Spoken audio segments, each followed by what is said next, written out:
Hello বন্ধুরা, এখন আমি এটাকে কালো জিরে এটা দিচ্ছি। আজকে আমি পনির বানাবো। আজকে আমি একটা পনির কীরকম বানাবো দেখেন। তারপর আমি এটার মধ্যে আদা করে রেখেছিলাম, আদা এটা দিয়ে দিচ্ছি।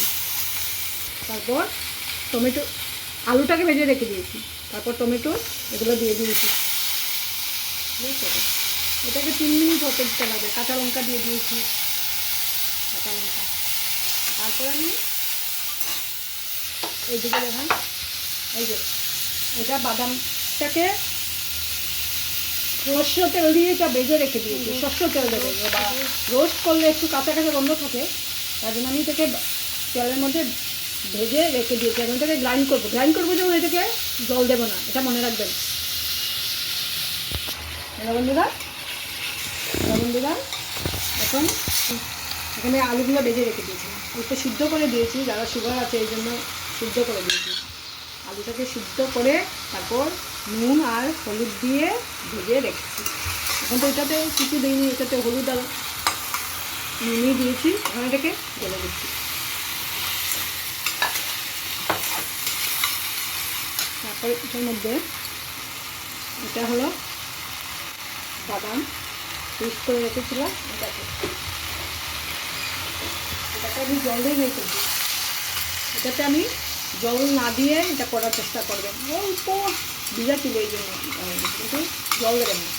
বাদামে জল দিয়ে করলে এটা ফ্লেভারটা চলে যায়, ভাজার আগেই এটা নষ্ট হয়ে যায়। সবাই করতে পারে না, যেন কাঁচা থাকে, গন্ধ করে, এটা কিন্তু করবেন না।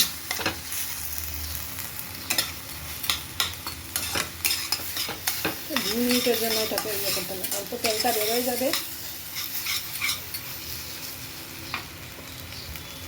এটাতে এখন জল দিয়ে দিয়েছি, যতটুকু দরকার এতটুকু দেবেন। তারপর এই যে কাঁচাই রেখে দিয়েছি, কাঁচা পনিরগুলো এটার মধ্যে ঢেলে দিচ্ছি। তারপর এটার মধ্যে গরম মশলা দিয়ে দেবো। দেখেন, এটা গরম মশলাগুলো। আর এটার মধ্যে বাটার নিয়েছি, বাটার দেখেন, বাটার আর সুগার দুটোই দিয়ে দেবো লাস্টে। অল্প সুগার দিয়েছি।